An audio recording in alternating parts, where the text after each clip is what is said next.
नमस्कार दोस्तों, मैं चंदन चौबे पिछले 5 सालों से यूपीएससी की तैयारी करा रहा हूं और आप सबका कानपा एजुकेशन प्लेटफॉर्म पर स्वागत करता हूं। रिसेंटली दोस्तों रिपोर्ट आई है कि Indian army 3D printing technology का इस्तेमाल कर एलएसी पर चाइना के खिलाफ परमानेंट डिफेंस क्रिएट करने वाली है।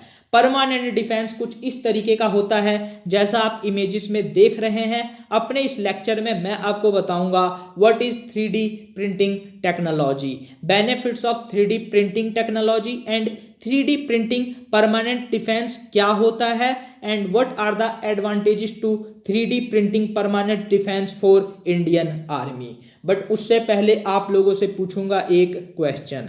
Young professionals scheme is quite in news which is related to, और आपके ऑप्शन है A USA, B Japan, C France और डी यूके। आंसर कीजिए कमेंट सेक्शन में, आपके सही आंसर को हार्ट दे देंगे। आपको ये जानकर काफी प्राउड फील होगा कि इंडिया ने 2020 गलवान क्लेश के बाद एलएसी पर कनेक्टिविटी का काम काफी तेज कर दिया था, जिसमें नए roads, bridges, tracks, tunnels, helipads सब कुछ काफी तेजी से बनने शुरू हो गए थे।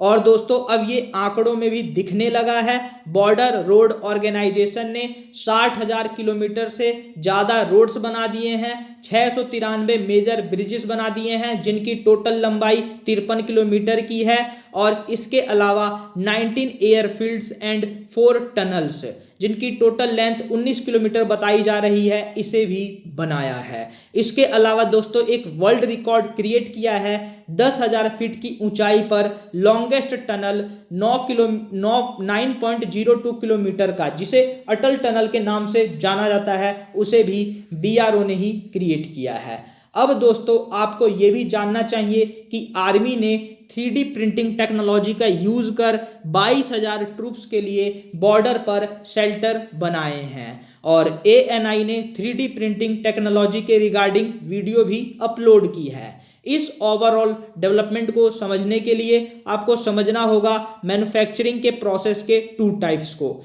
एक है हमारा एडिटिव मैन्युफैक्चरिंग, दूसरा है हमारा सब्सट्रैक्टिव मैन्युफैक्चरिंग।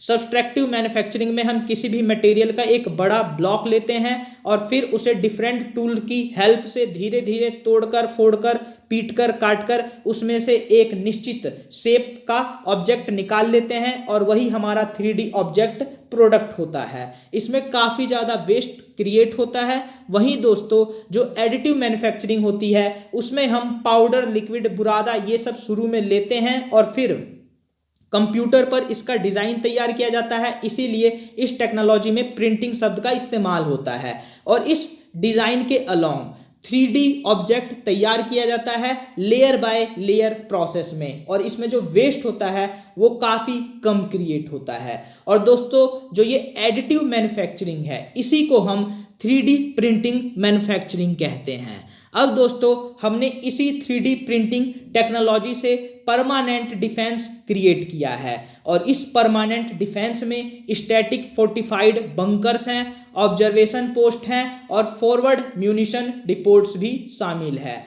इन्हें बनाना काफ़ी आसान है और ये एनवायरनमेंट फ्रेंडली भी हैं, और मजबूत तो इतने हैं कि T-90 टैंक्स के डायरेक्ट फायर को 100 मीटर की दूरी से भी सह सकते हैं। अब ये चाइना बॉर्डर के अलोंग बनने लगे हैं, और अब तक इन शेल्टर्स में 20,000 ट्रूप्स, 450 व्हीकल्स और गन्स को भी स्टोर किया जा चुका है। इनमें दोस्तों सोलर फ्यूल सेल्स का इस्तेमाल कर इलेक्ट्रिसिटी की फैसिलिटी क्रिएट की गई है, और एलएसी पर सोल्जर्स को -20 डिग्री सेल्सियस की ठंड से बचाने के लिए भी प्रॉपर फैसिलिटी क्रिएट की गई है। तो इंडियन आर्मी के ओवरऑल इस नए डेवलपमेंट पर आपका क्या सोचना है, कमेंट सेक्शन में हमें जरूर बताएं। लौटते हैं अपने क्वेश्चन पर। तो दोस्तों इस क्वेश्चन का आंसर है option D, United kingdom. And here you can see अभी G20 समिट में रिसेंटली